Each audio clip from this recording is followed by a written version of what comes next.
जय भवानी मित्रों, आज हम बात करेंगे जो भारतीय शस्त्र हैं उनके कुछ बेसिक जो बातें हैं उनके बारे में आज चर्चा करने वाले हैं। ये देखिए, ये जो आप मेरे हाथ में देख रहे हैं ये वो तलवार है जो कि हमने बनाई थी।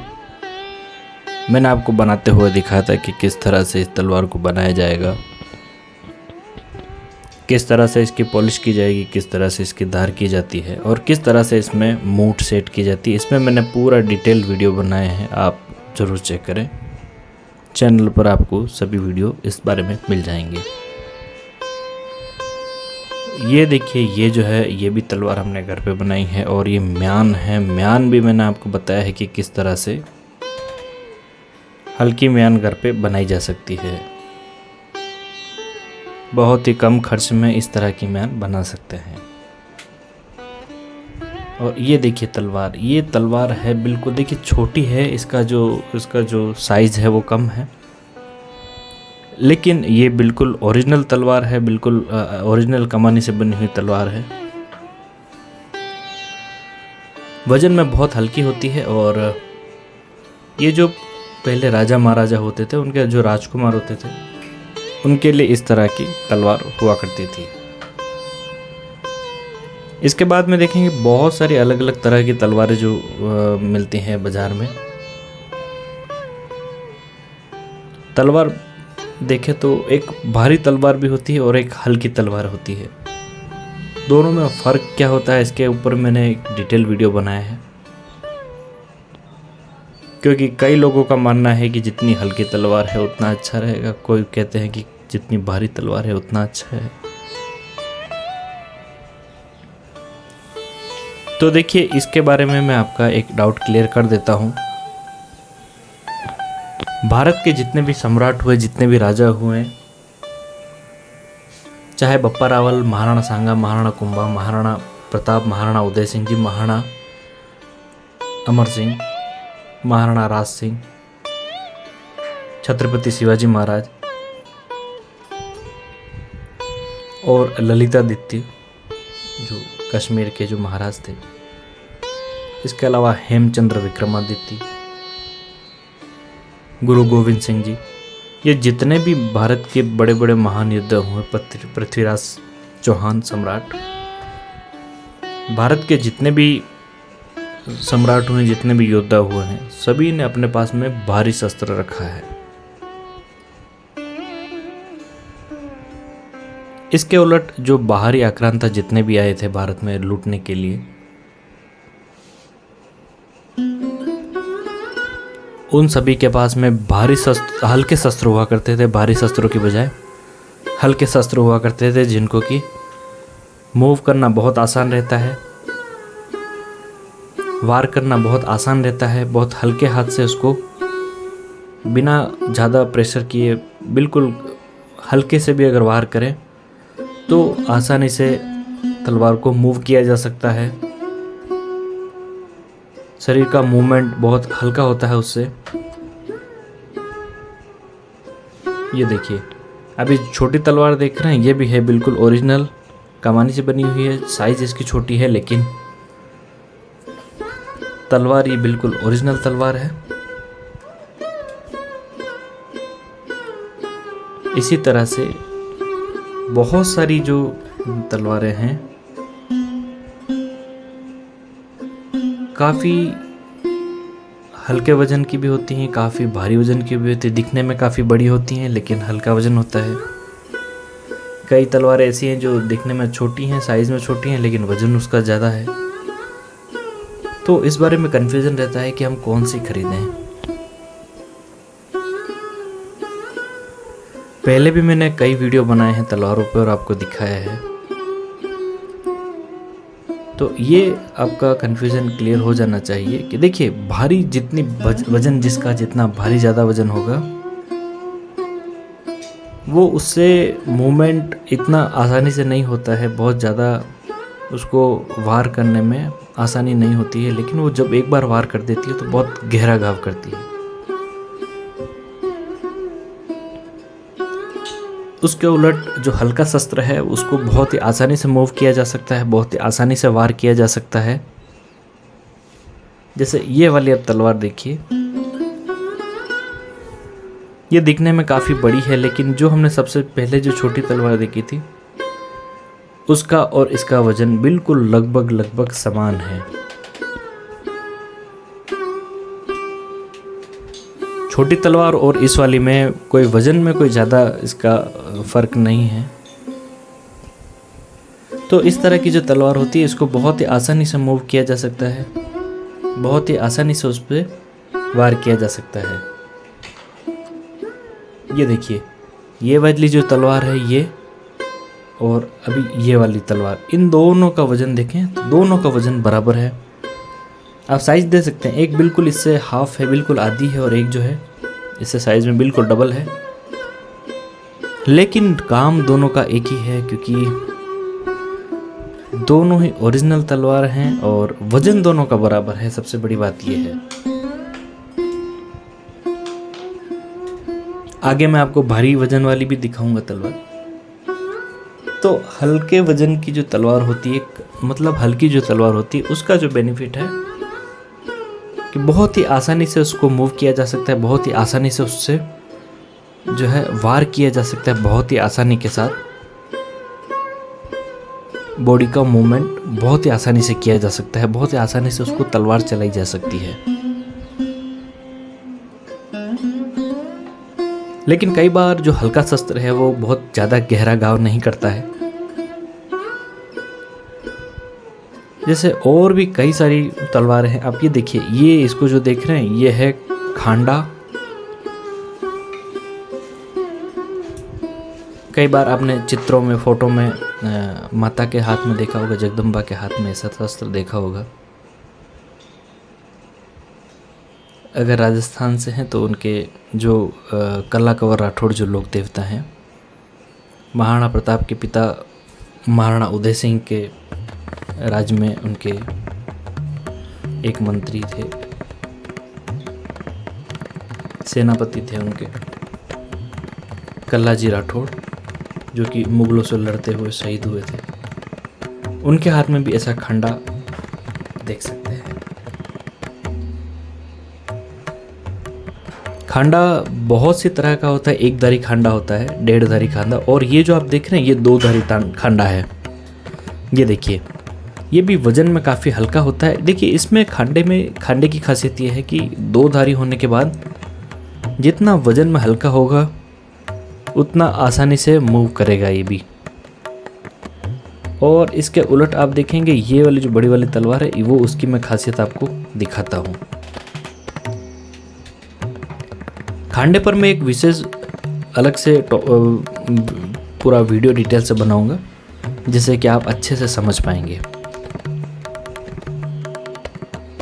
ये वाला भी जो आप देखेंगे मेरे हाथ में, ये जो खांडा है, इसको भी रख देते हैं और मैं आपको दिखाता हूँ उसके उलट। ये देखिए, ये वाला जो जंगी शस्त्र है,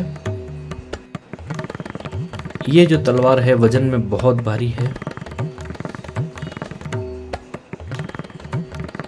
ये देखेंगे, ये तलवार भी लंबाई काफ़ी ज़्यादा है, लेकिन ये बिल्कुल नकली तलवार है।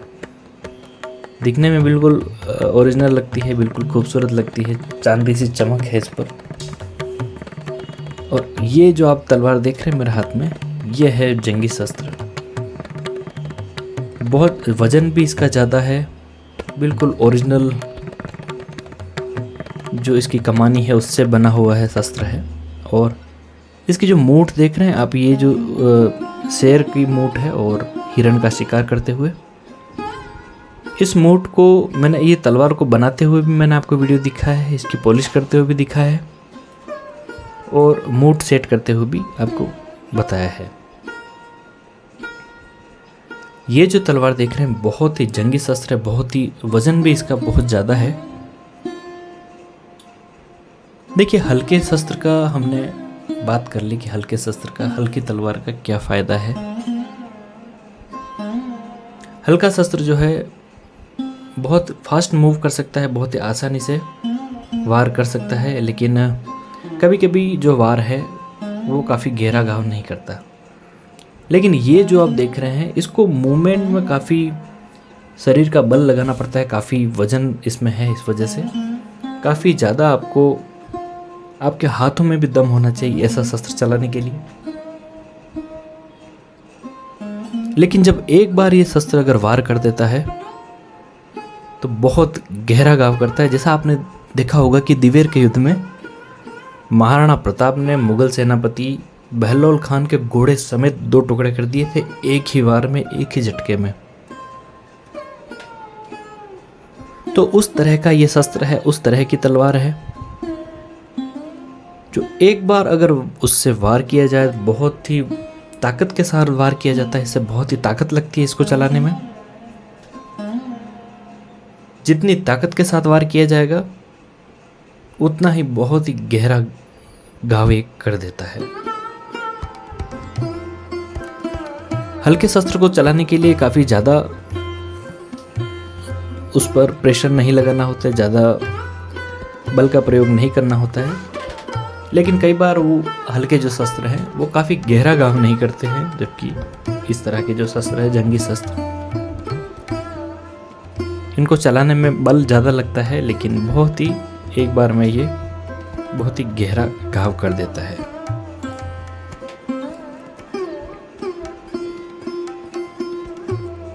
मैं किसी भी शस्त्र को बेचता नहीं हूँ, किसी भी तरह के शस्त्र बेचता नहीं हूँ। मेरा सिर्फ इतना उद्देश्य है कि हमारे जो राजा महाराजा, जो हमारे भारत के जितने भी योद्धा हुए हैं, और हमारे जो भारत के जितने भी योद्धाओं ने धर्म रक्षा के लिए जिन शस्त्रों का प्रयोग किया है, उन शस्त्रों के बारे में हमें सभी को जानकारी होनी चाहिए। सिर्फ इसी उद्देश्य से मैं आपको ये सारे शस्त्र दिखा रहा हूँ। ये देखिए, ये वाली जो तलवार है इसको कहा जाता है सिरोही की तलवार।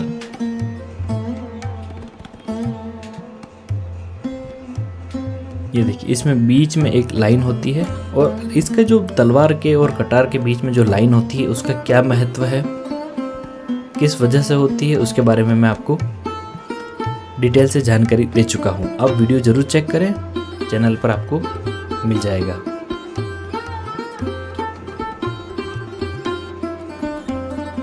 इसके अलावा बात करें, बहुत सी जो अलग अलग जो तलवारें मार्केट में मिल जाती हैं, जो बहुत ही शाइनिंग के साथ, बहुत काफ़ी सारे वजन में भी ज़्यादा होती हैं, लंबाई भी ज़्यादा होती है, उसकी चमक धमक भी ज़्यादा होती है, तो हम कई बार कंफ्यूज हो जाते हैं कि यही ओरिजिनल तलवार है, और बहुत ज़्यादा कीमत हम दे देते हैं उसकी, और उसके बाद भी वो कच्चे लोहे की तलवार हमें बेच देते हैं बहुत ज़्यादा पैसे लेने के बाद भी।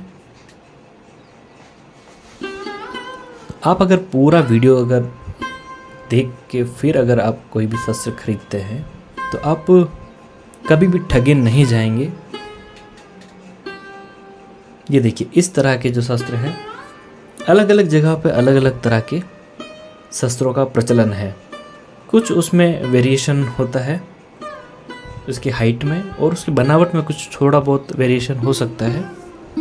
बाकी पूरे ही वर्ल्ड में, पूरे ही विश्व में तलवार का प्रयोग किया जाता रहा है प्राचीन काल से ही, पुरातन काल से ही। तलवार को रखने के कुछ नियम होते हैं।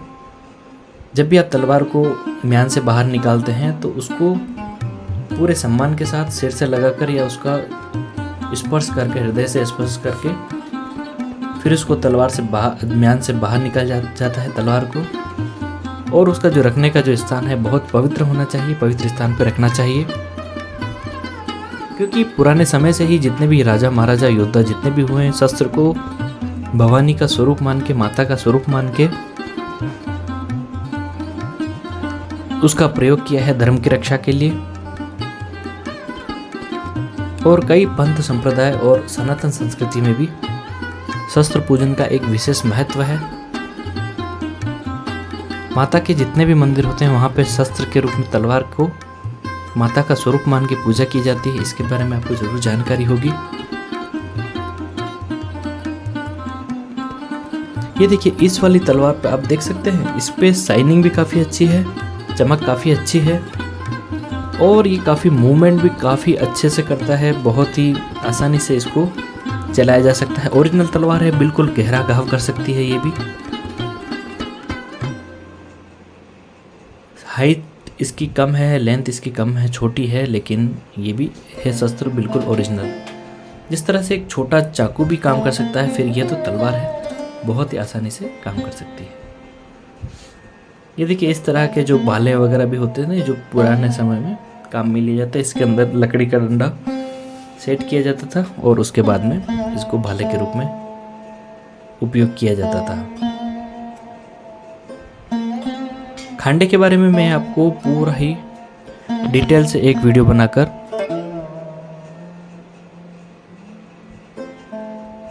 खांडे के भी काफ़ी अलग अलग प्रकार होते हैं, तो सभी तरह के खांडे मैं आपको दिखाऊंगा।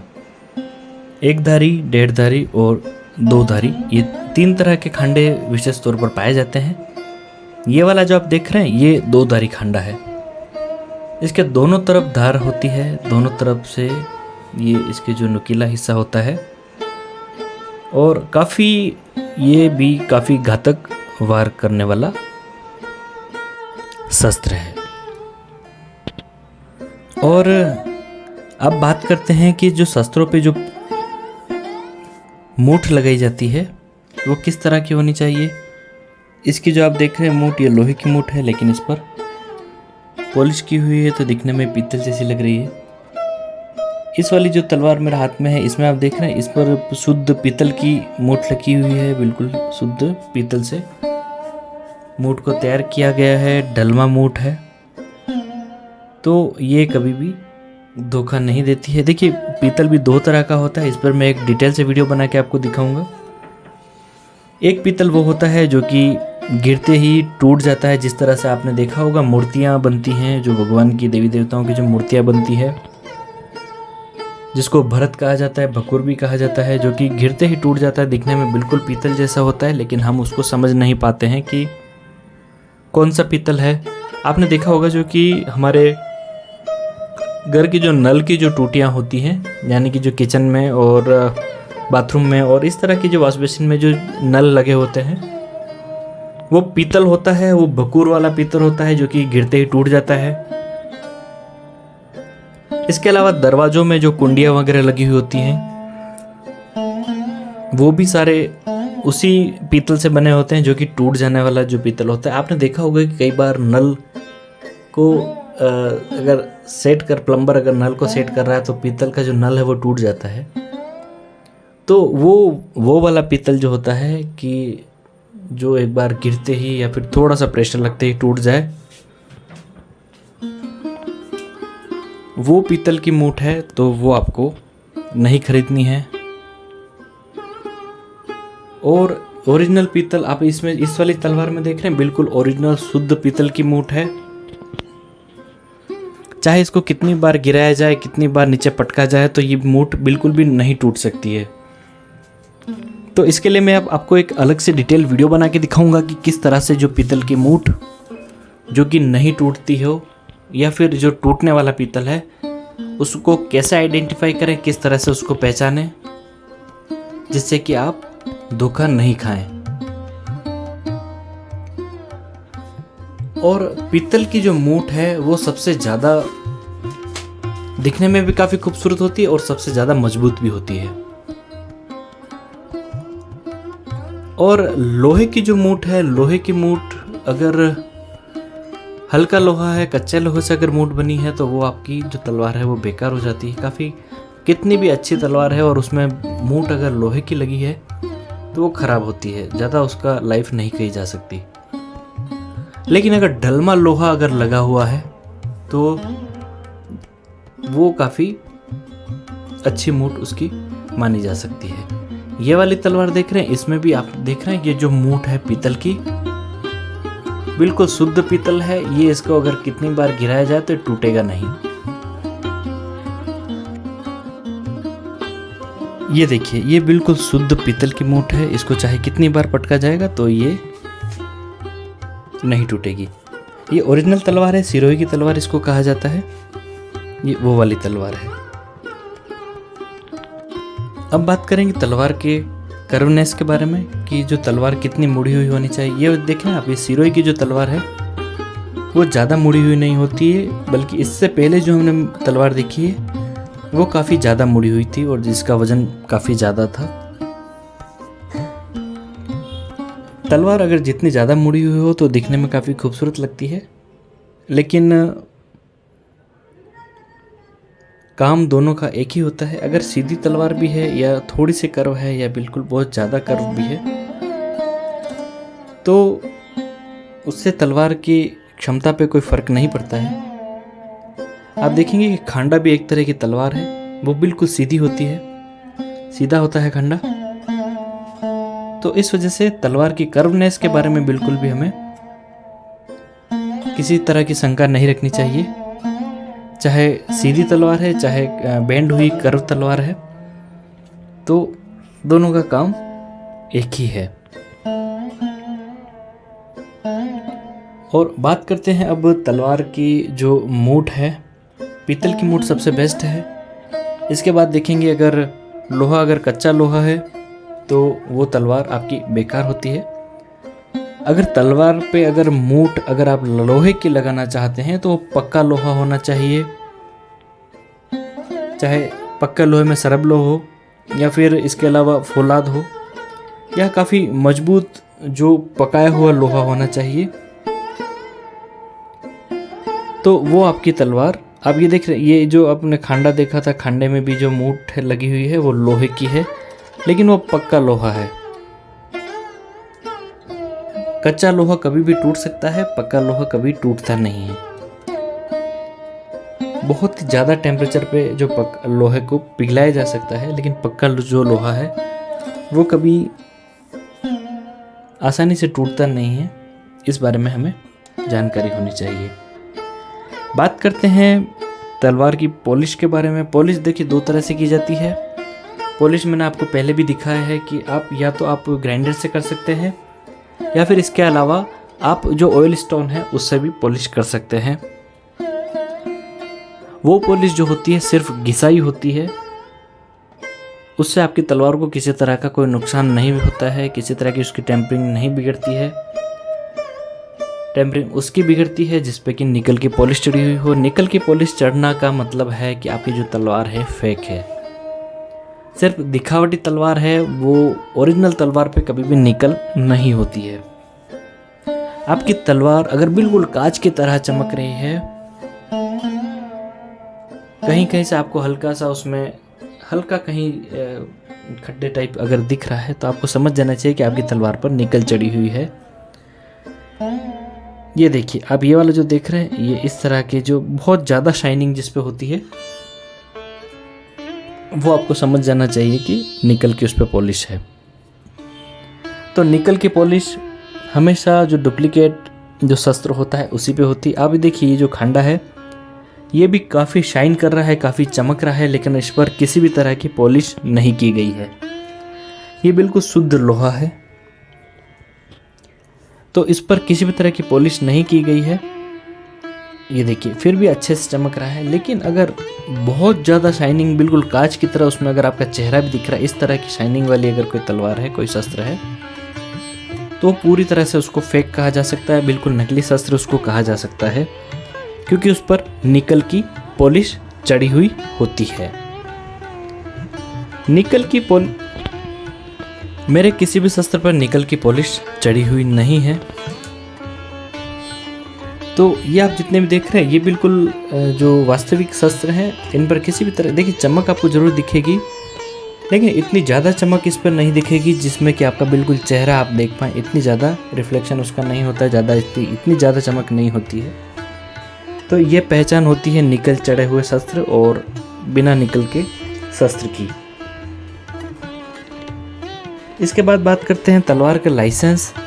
तलवार का लाइसेंस के बारे में मैंने आपको डिटेल से एक वीडियो बना के दिखाया है कि तलवार का लाइसेंस कैसे मिलता है, कब मिलता है और कहाँ से मिलता है। इसके बारे में मैंने एक डिटेल वीडियो बनाया, आप ज़रूर चेक कीजिए, आप अच्छे से समझ पाएंगे। और आपको ये ज़रूर ध्यान रखना है कि तलवार, मुझसे कई कमेंट मेरे पास आए थे कि हर तलवार के लिए अलग से लाइसेंस लेना होता है क्या। तो देखिए लाइसेंस जो है एक ही मिलता है, एक ही तलवार के लिए मिलता है। 10 तलवारों के लिए अलग अलग लाइसेंस नहीं मिलता है। एक ही लाइसेंस मिलेगा, वो एक तलवार के लिए मिलता है, धारदार शस्त्र, जो कि वो भी कभी अगर ऐसी कोई ऐसी कोई घटना होती है, कोई इस तरह से लड़ाई झगड़े वगैरह और कोई दंगे वगैरह, इस तरह की कोई सामाजिक कभी इस तरह से कोई दंगे फसाद होते हैं, तो उस समय पर आपसे वो शस्त्र पुलिस के द्वारा रख लिया जाता है और कुछ समय बाद आपको फिर से दिया जाता है। उसके बारे में आप ज़रूर चेक करें, मैंने पूरा डिटेल वीडियो अपलोड किया है। शस्त्र कई तरह के होते हैं, लेकिन जो तलवार है वो सबसे ज़्यादा प्रचलित है पूरे ही विश्व में।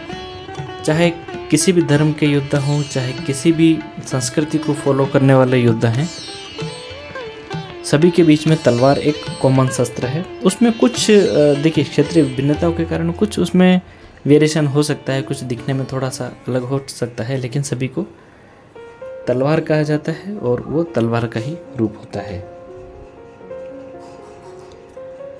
इसके बाद करते हैं बात लोहे की जो तलवारें जितनी भी होती हैं उनको जंग से कैसे बचाया जाए।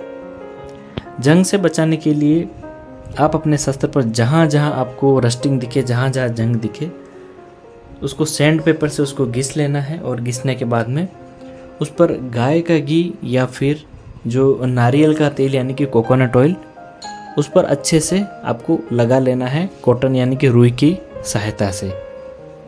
इस पर भी मैंने एक डिटेल वीडियो बनाया है, क्योंकि देखिए अभी बारिश का मौसम है, अभी बारिश के मौसम में ह्यूमिडिटी काफ़ी हाई होती है।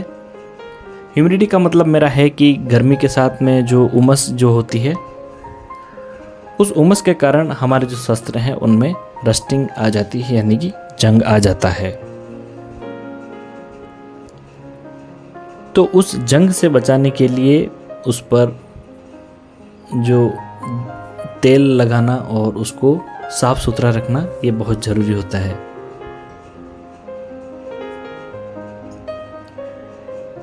इसीलिए कहा जाता है कि शस्त्र जो है वो सेवा मांगता है। सेवा मांगने का मतलब ये है कि उसको समय समय पर उसकी साफ़ सफाई करते रहना चाहिए। साफ़ सफाई का मतलब ये है कि जहाँ पर भी उसको जंग दिखे उस जंग को सैंड पेपर से घिस के जंग को हटा के उस स्थान पर नारियल का तेल या फिर गाय का घी उस पर अप्लाई कर देना चाहिए, जिससे कि वो जंग से बचा रहेगा शस्त्र और जो जंग लगा हुआ है वो भी साफ हो जाएगा।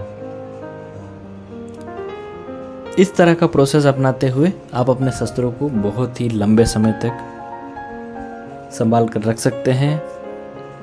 इस प्रोसेस से तेल और घी वाले जो प्रोसेस है, इससे आपके शस्त्र की उम्र काफ़ी बढ़ जाती है।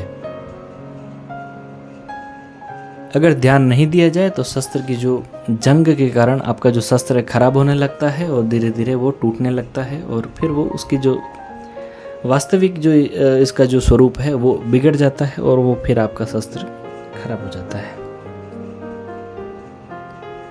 आपने देखा होगा जो कई बड़े बड़े जो म्यूज़ियम में काफ़ी सारे शस्त्र बिल्कुल नए जैसे दिखते हैं और काफ़ी सारे शस्त्र ऐसे होते हैं कि जो बिल्कुल मरणासन स्थिति में होते हैं, बिल्कुल कहीं कहीं से टूटे हुए और बिल्कुल जंग लगे हुए, काले पड़े हुए, इस तरह के जो शस्त्र होते हैं। तो इस बात से आप समझ सकते हैं कि जो शस्त्र की साथ संभाल करना, उसकी देखभाल करना, उसकी जो सेवा करना कितना ज़्यादा आवश्यक है। बात करते हैं कि झटका तलवार किसको कहा जाता है। ये देखिए, ये वाली जो तलवार है इसमें भी मूठ लोहे की लगी हुई है, लेकिन ये मजबूत लोहा है, पक्का लोहा है, ये आप ध्यान रखें। अब कच्चे लोहे की मूठ और पक्के लोहे की मूठ को किस तरह से पहचाना जाए, इसके लिए मैं एक अलग से वीडियो कल या परसों तक मैं एक अलग से वीडियो बनाकर आपको दिखाने वाला हूं, जिसमें आप समझ पाएंगे कि कच्चे लोहे की मूठ और पक्के लोहे की मूठ को किस तरह से पहचाना जा सकेगा। बात करें झटका तलवार की, तो झटका तलवार वही तलवार है जो कि ओरिजिनल तलवार है। ओरिजिनल तलवार यानी कि पक्के लोहे से बनी हुई जो तलवार है उसे झटका तलवार कहा जाता है। झटका तलवार स्पेसिफिक कोई ऐसी जिस तरह से सिरोही और इस तरह की कोई अलग से कोई उसकी डेफिनेशन नहीं है। झटका तलवार का मतलब ये है कि जो ओरिजिनल शस्त्र है, मजबूत जो शस्त्र है, उसे ही झटका तलवार कहा जाता है। और इसके ऊपर भी मैंने एक डिटेल से वीडियो बनाया है, आप वो भी चेक कर सकते हैं। आपका अगर कोई सवाल है तो आप कमेंट करके पूछ सकते हैं, मैं कोशिश करूँगा बहुत जल्दी आपको उसका उत्तर दे पाऊँ।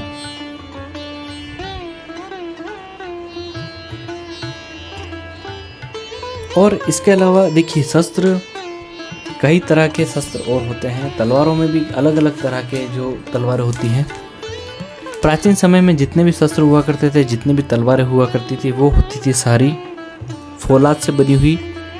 फौलाद एक लोहे का ही एक स्वरूप होता है जिसमें कि बहुत ज़्यादा मजबूत होता है, जिसको आसानी से काटा नहीं जा सकता।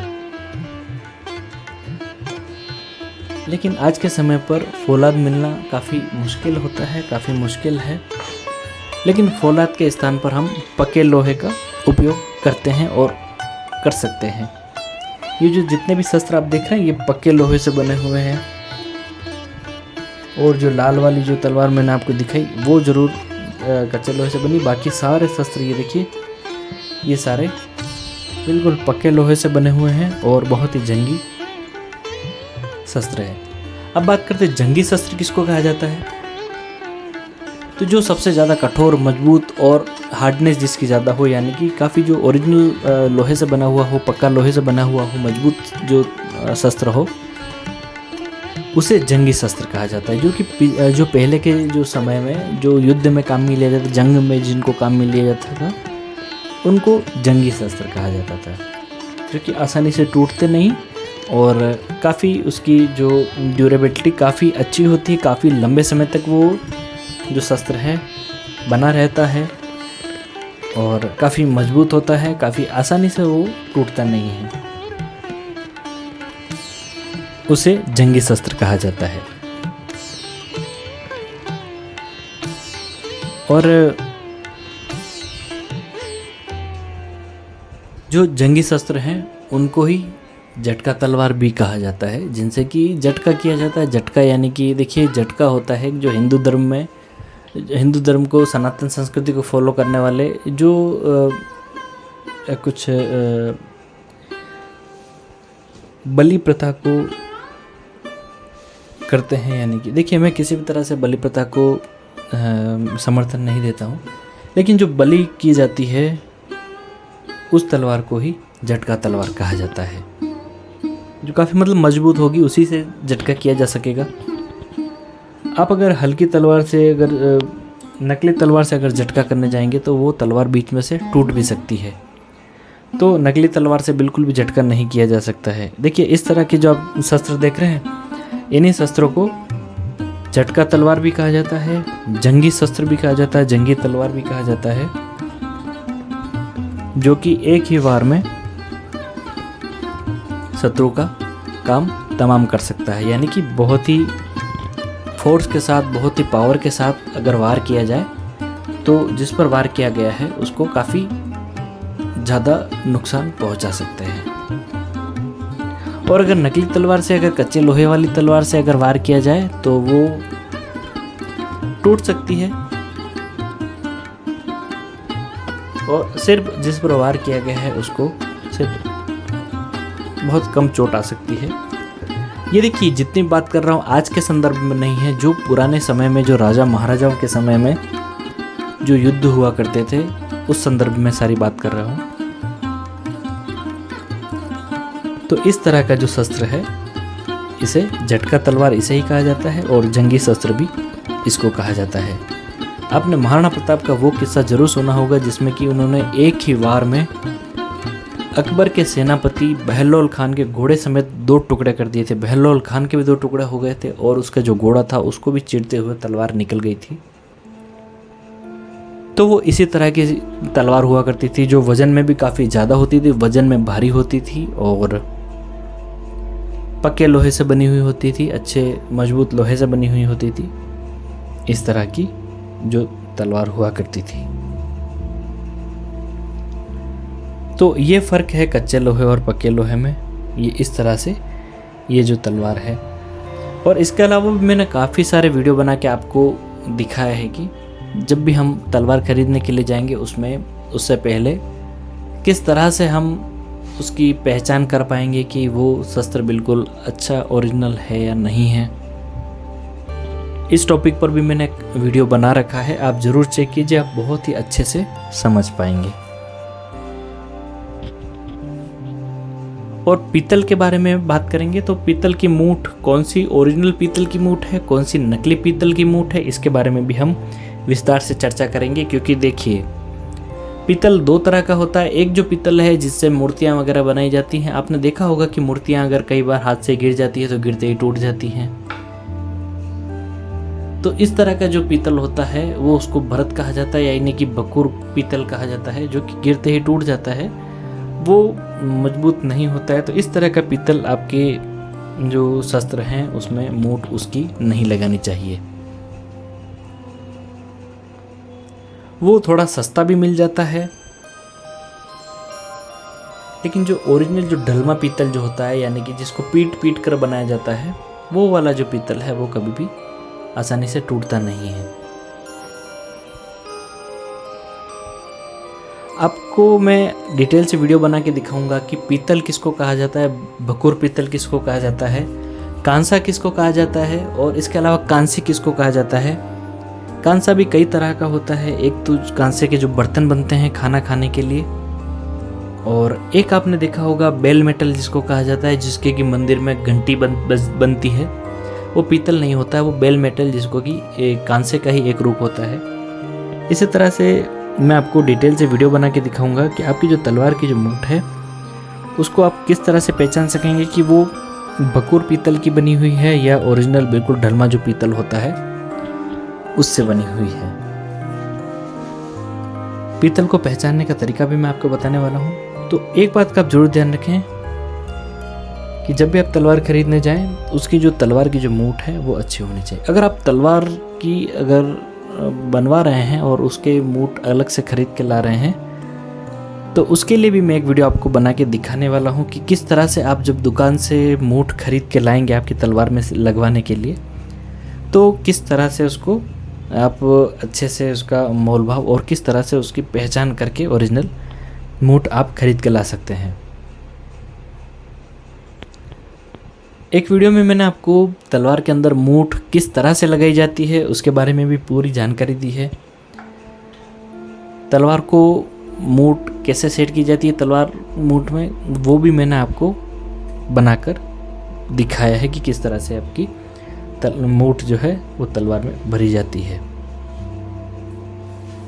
देखिए, मूठ भरने के बहुत से तरीके होते हैं। कई लोग उसमें जो वाटर लीकेज को बंद करने के लिए जो मटेरियल आता है उससे भी तलवार भर लेते हैं। वो सस्ता जुगाड़ होता है, लेकिन वो शस्त्र की मर्यादा के विपरीत है। इस वजह से जो तलवार है उसमें सिर्फ लाख भरी जाती है। लाख एक प्रकार का जो पेड़ का एक जो पेड़ पे कीड़ा होता है उसका एक समझ सकते हैं उसका स्टार्च होता है, उसे लाख कहा जाता है। राजस्थान में लाख की चूड़ियाँ भी बनती हैं और नवविवाहित वधू को उसकी जो लाख के बनी हुई चूड़े पहनाए जाते हैं। और जो शस्त्रों में भरी जाने वाली जो मटेरियल है उसको लाख को ही इसमें भरा जाता है। और लाख को सनातन संस्कृति में भी पवित्र वस्तु माना जाता है और इसका पवित्र माना जाता है, इसी वजह से इसके अंदर लाख भरी जाती है।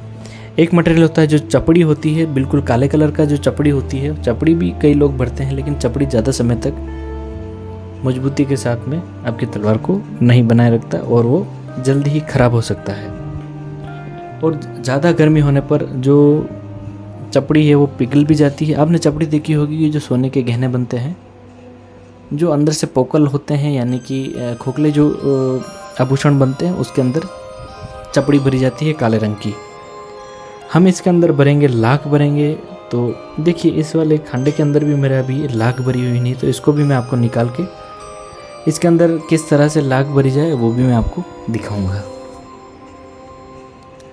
हल्के लोहे की जो मूठ होती है तो आप इससे पहचान सकते हैं, क्योंकि जो तलवार का जो हिस्सा है, नीचे का जो हिस्सा है, उसमें एक नट लगा के, स्क्रू लगा के और उसको नट बोल्ट लगा के उसको टाइट कर दिया जाता है, जिसके कि मूठ के नीचे नट बोल्ट लगा हो, तो वो पूरी तरह से नकली होती है। और जो ढलमा मूठ हो अच्छी लोहे की मजबूत, वो ओरिजिनल होती है। तो इसके लिए मैं एक अलग से वीडियो बना के दिखाऊंगा। जैसे कि आप समझ पाएंगे कि पीतल की मूठ, ओरिजिनल पीतल की मूठ किस तरह से खरीदी जाए और ओरिजिनल मजबूत लोहे की मूठ किस तरह से खरीदी जाए। मित्रों, उम्मीद करता हूँ यहाँ तक की जानकारी आपको अच्छे से समझ में आई होगी। आप अगर और भी कुछ पूछना चाहें तो कमेंट कर सकते हैं। मैं कोशिश करूँगा बहुत जल्दी आपके कमेंट का रिप्लाई कर पाऊँ। इसके बाद में देखेंगे हम तलवार के बीच में जो लाइन होती है उसके बारे में मैंने आपको डिटेल से बताया है। वो भी आप अच्छे से आप वीडियो देख सकते हैं, जिसमें कि आप अच्छे से समझ पाएंगे कि जो तलवार के बीच में जो लाइनिंग होती है, ये जो तलवार है, तलवार के बीच में एक नाली बनी हुई होती है, लाइन होती है, उसका क्या उपयोग होता है, इसके बारे में भी मैंने आपको डिटेल से बताया। इसमें देखिए अभी कोई लाइन मैंने नहीं बनाई है, लेकिन अगर लाइन इसमें अगर बनाई जाए तो वो काफ़ी गहरा घाव कर सकती है और उससे वार करने पर जो शरीर से बहुत रक्त स्राव बहुत ज़्यादा कर सकती है, तो उससे शत्रु को नुकसान ज़्यादा पहुंचता है। इस कारण से तलवार के अंदर लाइन भी बनाई जाती है। इसी तरह की ज्ञानवर्धक और भी अपने शस्त्रों से संबंधित और जो पुरातन अस्त्र शस्त्र हुआ करते थे उनसे संबंधित कोई भी जानकारी प्राप्त करने के लिए आप मुझे कमेंट करके पूछ सकते हैं, तो मैं कोशिश करूँगा बहुत जल्दी आपको उसका रिप्लाई दे पाऊँ। और इसके अलावा भी अगर आप किसी और अस्त्र पर अगर आप वीडियो देखना चाहते हैं तो उसके भी आप कमेंट करके बता सकते हैं। मैं कोशिश करूँगा बहुत जल्दी ही उस आपके चाहे गए अस्त्र शस्त्र पर भी एक डिटेल्ड वीडियो बनाकर अपलोड कर पाऊँ। नमस्कार मित्रों, जय हिंद, जय भारत।